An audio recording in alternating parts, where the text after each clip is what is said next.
Hello students, ਅੱਜ 9th lecture chassis body and transmission ਦਾ ਜਿਹਦੇ ਚ ਅਸੀਂ ਫਸਟ ਚੈਪਟਰ ਬਾਰੇ ਡਿਸਕਸ ਕਰ ਰਹੇ ਹਾਂ ਸਸਪੈਂਸ਼ਨ ਸਪ੍ਰਿੰਗਸ ਬਾਰੇ ਸਸਪੈਂਸ਼ਨ ਸਿਸਟਮਸ ਬਾਰੇ। ਅੱਜ 9th ਲੈਕਚਰ ਹੈ ਜਿਹਦੇ ਚ ਅਸੀਂ ਸਟੱਡੀ ਕਰਾਂਗੇ ਨਿਊਮੈਟਿਕ ਸਸਪੈਂਸ਼ਨ ਸਿਸਟਮ ਯਾਨੀ ਕਿ 에ਅਰ ਸਸਪੈਂਸ਼ਨ ਸਿਸਟਮ। ਅਸੀਂ ਪ੍ਰੀਵੀਅਸ ਟੌਪਿਕਸ ਦੇ ਵਿੱਚ ਇੱਕ ਵਾਰ ਥੋੜਾ ਜਿਹਾ 에ਅਰ ਸਪ੍ਰਿੰਗ ਦੇ ਬਾਰੇ ਪੜ੍ਹਿਆ ਸੀਗਾ ਵੀ 에ਅਰ ਸਪ੍ਰਿੰਗ ਕੀ ਚੀਜ਼ ਹੈ, ਕਿੱਦਾਂ ਆਪਾਂ ਇਹਨੂੰ ਯੂਜ਼ ਕਰਦੇ ਹਾਂ, ਕਿੱਥੇ ਯੂਜ਼ ਕਰਦੇ ਹਾਂ। ਅੱਜ ਅਸੀਂ ਉਹਨੂੰ ਪੂਰੀ ਡਿਟੇਲ 'ਚ ਸਟੱਡੀ ਕਰਦੇ ਹਾਂ ਵੀ ਨਿਊਮੈਟਿਕ ਸਸਪੈਂਸ਼ਨ ਸਿਸਟਮ ਕੀ ਹੈ ਜਾਂ 에ਅਰ ਸਸਪੈਂਸ਼ਨ ਸਿਸਟਮ ਕੀ ਹੈ। ਤੁਹਾਡੇ ਸਿਲੇਬਸ ਦਾ ਪਾਰਟ ਹੈ। ਸੋ ਨਿਊਮੈਟਿਕ ਸਸਪੈਂਸ਼ਨ ਸਿਸਟਮ ਕਿੱਦਾਂ ਦਾ ਹੈ ਉਹ ਤੁਸੀਂ ਮੋਸਟਲੀ ਹਜੇ ਤੱਕ ਸਭ ਨੇ ਦੇਖ ਲਿਆ ਹੋਏਗਾ ਵੀ ਇੱਕ ਰਬੜ ਦਾ ਬੈਗ ਟਾਈਪ ਸ਼ੇਪ ਜਿਹਨੂੰ ਅਸੀਂ ਬਲੌਕ ਕਹਿੰਦੇ ਆ, ਉਸ ਚੀਜ਼ ਨੂੰ ਅਸੀਂ ਯੂਜ਼ ਕਰਦੇ ਪਏ ਆ ਐਜ਼ ਸਸਪੈਂਸ਼ਨ ਸਪ੍ਰਿੰਗ। ਇਹ ਤੁਸੀਂ ਦੇਖ ਸਕਦੇ ਹੋ, ਇਹ ਜਿਹੜਾ ਰਬੜ ਦਾ ਬੈਗ ਹੈ ਇਹਨੂੰ ਅਸੀਂ ਯੂਜ਼ ਕਰਦੇ ਪਏ ਆ ਐਜ਼ ਸਸਪੈਂਸ਼ਨ ਸਪ੍ਰਿੰਗ। ਇਹਨੂੰ ਅਸੀਂ ਜੁਆਇਨ ਕੀਤਾ ਹੋਇਆ ਕੰਪਰੈਸਡ 에ਅਰ ਦੇ ਨਾਲ, ਕੰਪਰੈਸਡ 에ਅਰ ਦੇ ਸੋਰਸ ਦੇ ਨਾਲ। ਲਾਈਕ ਕੰਪਰੈਸਰ ਲੱਗਾ ਹੈ, ਕੰਪਰੈਸਡ ਟੈਂਕ ਲੱਗਾ ਹੈ, ਅੱਗੇ ਪਾਈਪਸ ਲੱਗੀਆਂ ਨੇ, ਵਾਲਵ ਲੱਗੇ ਨੇ। ਉਹ ਅਸੀਂ ਅੱਗੇ ਸਟੱਡੀ ਕਰਾਂਗੇ ਐਸੇ ਸਲਾਈਡ 'ਚ ਹੀ, ਐਸੇ ਟੌਪਿਕ 'ਚ ਹੀ। ਕਿੱਦਾਂ ਕੰਪਰੈਸਡ 에ਅਰ ਨੂੰ ਯੂਜ਼ ਕਰਕੇ ਅਸੀਂ ਉਹਨੂੰ ਐਜ਼ ਸਪ੍ਰਿੰਗ ਯੂਜ਼ ਕਰਦੇ ਹਾਂ, ਉਸ ਬਾਰੇ ਆਪਾਂ ਸਟੱਡੀ ਕਰਾਂਗੇ ਇਸ ਲੈਕਚਰ ਦੇ ਵਿੱਚ। ਕਿੱਦਾਂ 에ਅਰ ਸਪ੍ਰਿੰਗ ਯੂਜ਼ ਕੀਤਾ ਜਾਂਦਾ ਹੈ, ਕੀ ਉਹਦੀ ਲੋਕੇਸ਼ਨ ਹੈ। ਲੋਕੇਸ਼ਨ ਤੁਹਾਨੂੰ ਇੱਥੋਂ ਕਲੀਅਰ ਹੋ ਹੀ ਜਾਏਗੀ ਵੀ ਹਰ ਵੀਲ ਦੇ ਨਾਲ ਇੱਕ ਅਲੱਗ 에ਅਰ ਸਪ੍ਰਿੰਗ ਲੱਗਾ ਹੋਏਗਾ। ਇੱਕ ਤਰ੍ਹਾਂ ਆਪਾਂ ਨੂੰ ਇਹ ਕਹਿ ਸਕਦੇ ਹਾਂ ਵੀ ਇੰਡੀਪੈਂਡੈਂਟ ਸਸਪੈਂਸ਼ਨ ਸਿਸਟਮ ਹੈ। ਹਰ ਵੀਲ ਦਾ ਆਪਣਾ ਅਲੱਗ 에ਅਰ ਸਪ੍ਰਿੰਗ ਹੋਏਗਾ ਤੇ ਉਹਦੇ ਨੀਚੇ ਕੀ ਹੋਏਗੀ, ਇੱਕ ਸਵਿੰਗ ਆਰਮ ਹੋਏਗੀ। ਇੱਕ ਸਾਈਡ ਤੋਂ 에ਅਰ ਸਪ੍ਰਿੰਗ ਸਵਿੰਗ ਆਰਮ ਦੇ ਨਾਲ ਜੁੜਿਆ ਹੋਏਗਾ, ਦੂਜੇ ਸਾਈਡ ਤੋਂ ਫਰੇਮ ਦੇ ਨਾਲ ਜੁੜਿਆ ਹੋਏਗਾ। ਜਦੋਂ ਕੋਈ ਵੀ ਬੰਪ ਆਏਗਾ, ਵੀਲ ਉੱਪਰ ਨੂੰ ਜਾਣ ਦੀ ਕੋਸ਼ਿਸ਼ ਕਰੇਗਾ, 에ਅਰ ਸਪ੍ਰਿੰਗ ਕੀ ਕਰੇਗਾ, ਕੰਪਰੈਸ ਹੋ ਕੇ ਉਹ ਜਿਹੜਾ ਝਟਕਾ ਹੈ, ਉਹ ਜਿਹੜਾ ਸ਼ੌਕ ਹੈ, ਉਹਨੂੰ ਫਰੇਮ ਤੱਕ ਨਹੀਂ ਪਹੁੰਚਣ ਦੇਗਾ। ਉਹਨਾਂ ਵਾਈਬ੍ਰੇਸ਼ਨਸ ਨੂੰ 에ਅਰ ਸਪ੍ਰਿੰਗ ਦੇ ਵਿੱਚ ਹੀ ਖਤਮ ਕਰ ਦੇਗਾ, ਉਹਨਾਂ ਨੂੰ ਫਰੇਮ ਤੱਕ ਪਹੁੰਚਣ ਤੋਂ ਰੋਕੇਗਾ। ਇਹ ਕੰਮ ਹੈ 에ਅਰ ਸਸਪੈਂਸ਼ਨ ਸਿਸਟਮ ਦਾ। ਸੋ ਅਸੀਂ ਸਟਾਰਟ ਕਰਦੇ ਹਾਂ 에ਅਰ ਸਸਪੈਂਸ਼ਨ ਸਿਸਟਮ ਨੂੰ, ਜਿਹਦੇ ਚੋਂ ਕੀ ਕਹਿੰਦੇ ਨੇ ਵੀ air suspension is a type of vehicle suspension powered by an electric or engine driven air pump or compressor. ਕਹਿੰਦੇ ਜਿਹੜਾ 에ਅਰ ਸਸਪੈਂਸ਼ਨ ਹੈ ਉਹ ਇੱਕ ਸਸਪੈਂਸ਼ਨ ਦੀ ਐਦਾਂ ਦੀ ਟਾਈਪ ਹੈ ਜਿਹਦੇ ਵਿੱਚ ਆਪਾਂ ਸਸਪੈਂਸ਼ਨ ਸਿਸਟਮ ਨੂੰ ਕਿਹਦੇ ਨਾਲ ਕੰਟਰੋਲ ਕਰਦੇ ਹਾਂ, ਜਾਂ ਤਾਂ 에ਅਰ ਪੰਪ ਦੇ ਨਾਲ ਜਾਂ ਫਿਰ ਕੰਪਰੈਸਰ ਦੇ ਨਾਲ। ਤੇ ਉਹ ਜਿਹੜਾ 에ਅਰ ਪੰਪ ਹੋਏਗਾ ਜਾਂ ਉਹ ਜਿਹੜਾ ਕੰਪਰੈਸਰ ਹੋਏਗਾ ਉਹ ਕਿੱਦਾਂ ਚੱਲੇਗਾ, ਜਾਂ ਤਾਂ ਉਹ ਇਲੈਕਟ੍ਰਿਸਿਟੀ ਨਾਲ ਚੱਲੇਗਾ, ਬਿਜਲੀ ਨਾਲ ਚੱਲੇਗਾ, ਜਿਹੜੀ ਬੈਟਰੀ ਆਪਾਂ ਰੱਖੀ ਉਹਦੇ ਨਾਲ ਚੱਲੇਗਾ, ਜਾਂ ਫਿਰ ਇੰਜਨ ਉਹਨੂੰ ਚਲਾਏਗਾ। ਇੰਜਨ ਉਹਨੂੰ ਚਲਾਉਣ ਦੀ ਕੋਸ਼ਿਸ਼ ਕਰੇਗਾ ਉਸ ਕੰਪਰੈਸਰ ਨੂੰ। ਉੱਥੋਂ ਜਿਹੜੀ 에ਅਰ ਕੰਪਰੈਸਡ ਹੋਏਗੀ, ਉਸ ਕੰਪਰੈਸਡ 에ਅਰ ਨੂੰ ਅਸੀਂ ਯੂਜ਼ ਕਰਾਂਗੇ ਆਪਣੇ ਸਸਪੈਂਸ਼ਨ ਦੇ ਲਈ। ਸੋ ਇੱਕ ਐਦਾਂ ਦਾ ਸਸਪੈਂਸ਼ਨ ਸਿਸਟਮ ਜਿਹਦੇ ਵਿੱਚ ਕੰਪਰੈਸਡ 에ਅਰ ਯੂਜ਼ ਕੀਤੀ ਜਾਂਦੀ ਹੈ, ਤੇ ਉਹ ਕੰਪਰੈਸਡ 에ਅਰ ਅਸੀਂ ਬਾਹਰੋਂ ਨਹੀਂ ਲੈਣੀ, ਅਸੀਂ ਗੱਡੀ ਦੇ ਵਿੱਚ, ਵਹੀਕਲ ਦੇ ਵਿੱਚ ਇੱਕ ਐਦਾਂ ਦਾ ਸਿਸਟਮ ਲਗਾਤਾ ਜਿਨੇ 에ਅਰ ਨੂੰ ਕੰਪਰੈਸ ਕੀਤਾ। ਯਾਨੀ ਕਿ ਕੰਪਰੈਸਰ ਲਗਾਤਾ ਜਾਂ 에ਅਰ ਪੰਪ ਲਗਾਤਾ, ਉਹ ਇਲੈਕਟ੍ਰਿਕ એનર્ਜੀ ਦੇ ਨਾਲ ਚੱਲੇਗਾ ਜਾਂ ਫਿਰ ਇੰਜਨ ਦੀ ਪਾਵਰ ਦੇ ਨਾਲ ਚੱਲੇਗਾ। This compressor pumps the air into a flexible bellows usually made from textile reinforced rubber। ਹੁਣ ਕਹਿੰਦੇ ਜਿਹੜਾ ਕੰਪਰੈਸਰ ਲੱਗਾ ਸੀਗਾ ਉਹਨੇ 에ਅਰ ਨੂੰ ਪੰਪ ਤੇ ਕੀਤਾ। ਕਿਹਦੇ ਚ ਪੰਪ ਕੀਤਾ? ਫਲੈਕਸੀਬਲ ਬੈਲੋਸ, ਮਤਲਬ ਬੈਗ ਨੇ, ਉਹ ਬੈਗ ਹੈ, ਉਸ ਬੈਗ ਦੇ ਵਿੱਚ ਇਹ ਵਾਲਾ ਜਿਹੜਾ ਬੈਗ ਸੀਗਾ ਇਹਨੂੰ ਅਸੀਂ ਕਹਿੰਦੇ ਆ 에ਅਰ ਬੈਲੋ। ਇਹਦੇ ਅੰਦਰ ਉਸ ਕੰਪਰੈਸਡ 에ਅਰ ਨੂੰ ਕੰਪਰੈਸ ਕੀਤਾ, ਕੰਪਰੈਸ ਕਰਕੇ ਭੇਜਿਆ ਕੰਪਰੈਸਰ ਨੇ, ਫੋਰਸ ਕੀਤਾ। Usually made from textile reinforced rubber. ਇਹ ਜਿਹੜਾ ਬੈਗ ਹੋਏਗਾ ਜ਼ਿਆਦਾਤਰ ਰਬੜ ਤੋਂ ਬਣਿਆ ਹੋਏਗਾ। ਰਬੜ ਵੀ ਉਹ ਜਿਹਦੇ ਚ ਟੈਕਸਟਾਈਲ ਨੂੰ ਨਾਲ ਰੀਇਨਫੋਰਸ ਕੀਤਾ ਜਾਏਗਾ।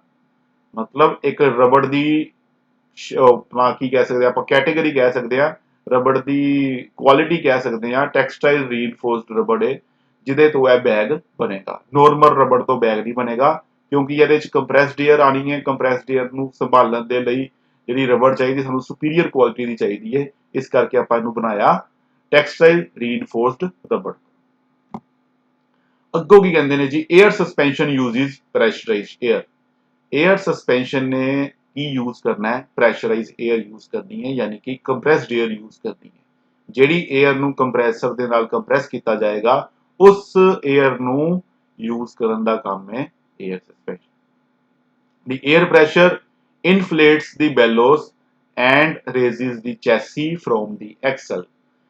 एयर ਪ੍ਰੈਸ਼ਰ ਕੀ ਕਰੇਗਾ, ਜਿਹੜੇ ਬੈਲੋਸ ਲੱਗੇ ਨੇ, ਜਿਹੜੇ ਬੈਗ ਲੱਗੇ ਨੇ 에ਅਰ ਦੇ, ਜਿਹਨੂੰ ਆਪਾਂ ਰਬੜ ਦਾ ਬੈਗ ਕਿਹਾ ਸੀਗਾ, ਉਸ ਰਬੜ ਦੇ ਬੈਗ ਦੇ ਵਿੱਚ ਹਵਾ ਭਰੇਗਾ, ਕੰਪਰੈਸਡ 에ਅਰ ਭਰੇਗਾ, ਉਹਨੂੰ ਇਨਫਲੇਟ ਕਰੇਗਾ। ਇਨਫਲੇਟ ਕਰਨਾ ਮਤਲਬ ਫੁਲਾਏਗਾ ਉਹਨੂੰ, ਜਿੱਦਾਂ ਆਪਾਂ ਟਾਇਰ ਨੂੰ ਇਨਫਲੇਟ ਕਰਦੇ ਹਾਂ ਜਾਂ ਟਿਊਬ ਨੂੰ ਇਨਫਲੇਟ ਕਰਦੇ ਹਾਂ, ਉਦਾਂ ਹੀ ਇਹ ਚੀਜ਼ ਵੀ ਇਨਫਲੇਟ ਹੋਏਗੀ।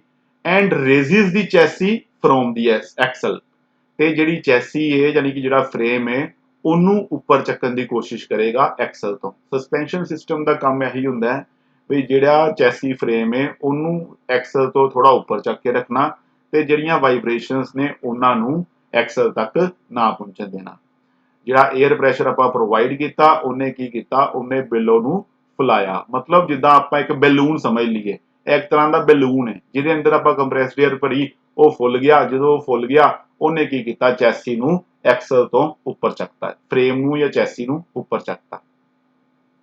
Air suspension is used in place of conventional steel springs in heavy vehicle application such as buses and trucks, and in some passenger cars. It is widely used on semi trailers and trains. ਕਹਿੰਦੇ ਹੁਣ ਆਪਾਂ air suspension ਨੂੰ use ਕਿੱਥੇ ਕਰਦੇ ਹਾਂ? ਕਹਿੰਦੇ air suspension ਨੂੰ ਅਸੀਂ ਯੂਜ਼ ਕਰਦੇ ਹਾਂ ਜਿੱਥੇ ਜਿਹੜੇ ਹੈਵੀ ਵਹੀਕਲਸ ਨੇ, ਜਿੰਨਾ ਹੈਵੀ ਵਹੀਕਲਸ ਦੇ ਵਿੱਚ ਆਪਾਂ ਪਹਿਲੇ ਸਟੀਲ ਦੇ ਹੈਵੀ ਸਪਰਿੰਗ ਯੂਜ਼ ਕਰਦੇ ਸੀਗੇ, ਉਹਨਾਂ ਗੱਡੀਆਂ ਦੇ ਵਿੱਚ ਅਸੀਂ ਸਸਪੈਂਸ਼ਨ ਸਿਸਟਮ ਨੂੰ, 에ਅਰ ਸਸਪੈਂਸ਼ਨ ਸਿਸਟਮ ਨੂੰ ਯੂਜ਼ ਕਰਨਾ ਸਟਾਰਟ ਕੀਤਾ, ਜਿਵੇਂ ਕਿ ਬੱਸ, ਟਰੱਕ।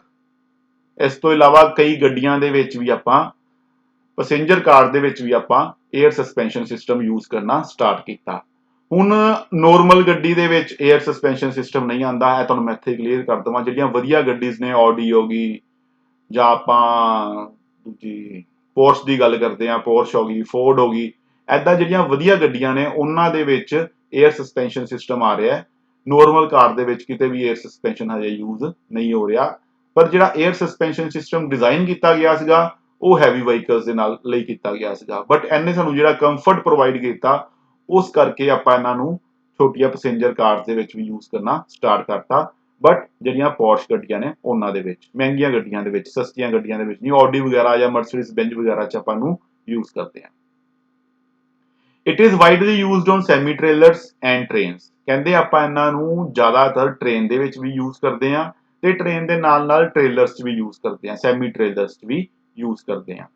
ਜ਼ਰੂਰੀ ਨਹੀਂ ਬੱਸਾਂ ਟਰੱਕਾਂ ਦੇ ਵਿੱਚ ਯੂਜ਼ ਹੋਣੇ ਨੇ, ਟ੍ਰੇਨ 'ਚ ਵੀ ਯੂਜ਼ ਕਰ ਸਕਦੇ ਹਾਂ, ਟ੍ਰੇਲਰ 'ਚ ਵੀ ਯੂਜ਼ ਕਰ ਸਕਦੇ ਹਾਂ, ਕਾਰਾਂ 'ਚ ਵੀ ਯੂਜ਼ ਕਰ ਸਕਦੇ ਹਾਂ, ਬੱਸਿਸ ਤੇ ਟਰੱਕਸ 'ਚ ਆਪਾਂ ਤੇ ਆਲਰੇਡੀ ਕਰਦੇ ਹੀ ਪਏ ਸੀਗੇ। ਅੱਗੋਂ ਕਹਿੰਦੇ ਨੇ ਜੀ, the purpose of air suspension is to provide a smooth constant ride quality, but in some cases is used for sport suspension. ਜਿਹੜਾ 에ਅਰ ਸਸਪੈਂਸ਼ਨ ਸਿਸਟਮ ਦਾ ਕੰਮ ਹੈ ਨਾ, ਉਹ ਇੱਕ ਸਮੂਥ ਰਾਈਡ ਦੇਣਾ, ਇੱਕ ਕਨਸਟੈਂਟ ਰਾਈਡ ਕੁਆਲਿਟੀ ਦੇਣਾ। ਮਤਲਬ ਕਨਸਟੈਂਟ ਰਾਈਡ ਦਾ ਮਤਲਬ ਕੀ ਹੈ? ਸੜਕ ਜਿੱਦਾਂ ਦੀ ਮਰਜ਼ੀ ਹੋਵੇ, ਤੁਹਾਨੂੰ ਨਹੀਂ ਮਹਿਸੂਸ ਹੋਏਗਾ ਵੀ ਸੜਕ ਖਰਾਬ ਹੈ, ਸੜਕ ਠੀਕ ਹੈ। ਤੁਹਾਡੇ ਲਈ ਜਿਹੜੀ ਸਸਪੈਂਸ਼ਨ ਸਿਸਟਮ ਹੈ ਉਹ ਇੰਨਾ ਇਫੈਕਟਿਵਲੀ ਕੰਮ ਕਰੇਗਾ ਵੀ ਤੁਹਾਨੂੰ ਇੱਕ ਸਮੂਥ ਰਾਈਡ ਮਿਲੇਗੀ। But in some cases is used for sport suspension. ਕਈ ਸਪੋਰਟਸ ਗੱਡੀਆਂ ਵਾਲੇ ਵੀ ਆਪਣੀ ਗੱਡੀਆਂ ਦੇ ਵਿੱਚ 에ਅਰ ਸਸਪੈਂਸ਼ਨ ਨੂੰ ਯੂਜ਼ ਕਰਦੇ ਪਏ ਨੇ, due to its comfort and smoothness. Comfort ਜਿਹੜਾ ਸਾਨੂੰ ਮਿਲਦਾ ਹੈ 에ਅਰ ਸਸਪੈਂਸ਼ਨ ਤੋਂ, ਉਹਦੇ ਕਰਕੇ ਕਈ ਸਪੋਰਟਸ ਜਿਹੜੀ ਗੱਡੀਆਂ ਆਉਂਦੀਆਂ ਨੇ ਉਹਨਾਂ 'ਚ ਵੀ ਆਪਾਂ 에ਅਰ ਸਸਪੈਂਸ਼ਨ ਨੂੰ ਯੂਜ਼ ਕਰਨਾ ਸਟਾਰਟ ਕਰਤਾ। Modern electronically controlled system in automobiles and light trucks almost always feature self-leveling along with raising and lowering functions. ਕਹਿੰਦੇ ਅੱਜ ਕੱਲ ਜਿੰਨੇ ਵੀ ਗੱਡੀਆਂ ਇਦਾਂ ਦੀਆਂ ਆ ਰਹੀਆਂ ਨੇ ਜਿਨ੍ਹਾਂ ਦੇ ਵਿੱਚ ਇਲੈਕਟ੍ਰੋਨਿਕਲੀ ਕੰਟਰੋਲ ਨੇ, ਅੱਜ ਕੱਲ ਜਿੰਨੀਆਂ ਵੀ ਗੱਡੀਆਂ ਆ ਰਹੀਆਂ ਨੇ ਨਾ, ਮੋਸਟਲੀ ਉਹਨਾਂ ਵਿੱਚੋਂ ਹਰ ਗੱਡੀ ਦੇ ਵਿੱਚ ECU ਲੱਗਾ ਹੋਇਆ ਹੈ। ECU ਬਾਰੇ ਤੁਸੀਂ ਪੜਿਆ ਹੋਏਗਾ ਆਟੋ ਇੰਜਨ ਦੇ ਵਿੱਚ ਜਾਂ ਫਿਰ ਆਟੋ ਇਲੈਕਟ੍ਰੀਕਲ ਦੇ ਵਿੱਚ।